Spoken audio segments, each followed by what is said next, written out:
The Bund is probably where every trip to Shanghai should start. This waterfront promenade is located right in the center of the city and provides a stunning contrast between historic colonial architecture and the awe-inspiring modern skyline of Pudong on the other side of the Huangpu River. Many of the old buildings were used by Western powers as consulates and financial institutions around the early 1900s.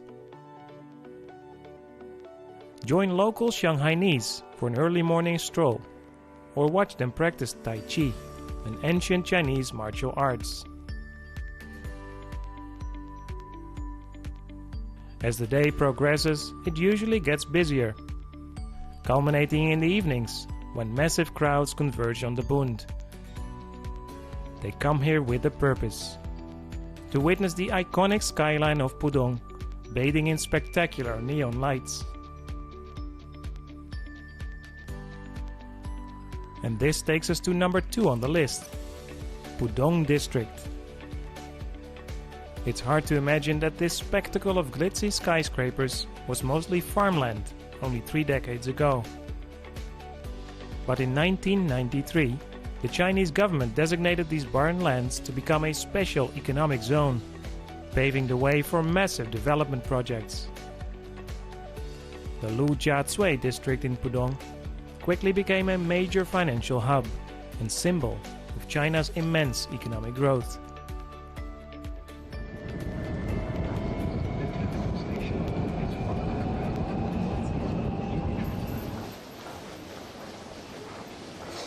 While impressive at night, Pudong's business district is most active during the day, when countless commuters use the crowded public transport to get to work.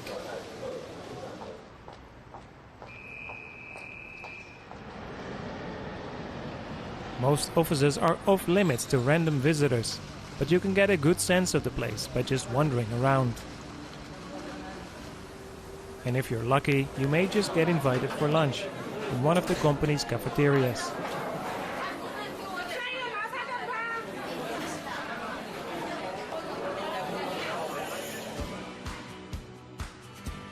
If you're curious about the view from the skyscrapers that surround you, then take your pick.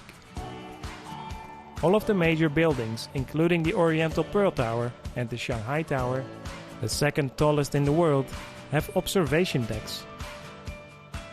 From here you can get amazing 360-degree views of the city.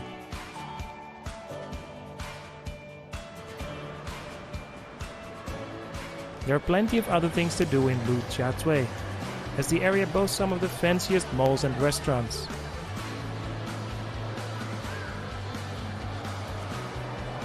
One of my favorite places, however, is located underground, the Shanghai Ocean Aquarium, where you can walk through glass tunnels, admiring some of the most mesmerizing sea creatures found in Asia.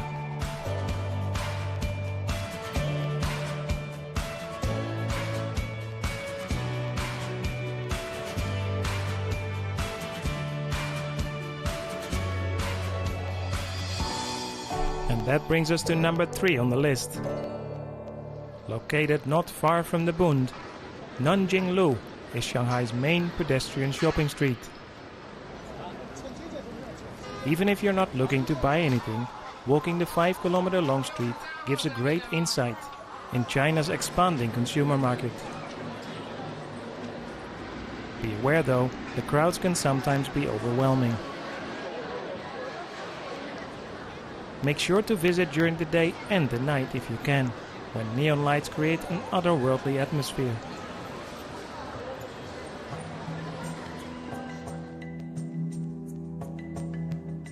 If you need some peace and quiet after walking Nanjing Street, then the Ying'an Temple at the western end provides the perfect remedy. The Buddhist temple almost feels like a retreat from the activity outside.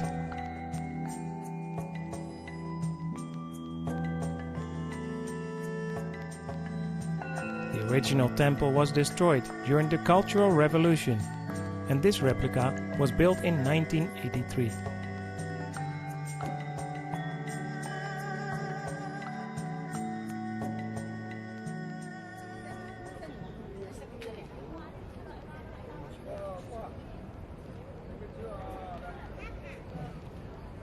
Come strolling through People's Park in downtown Shanghai, and you witness people playing cards, exercising, and doing other activities.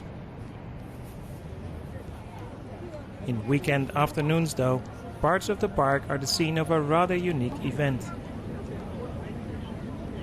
Parents and relatives of unmarried adult children gather at an unofficial marriage market, hoping to find suitable partners for them.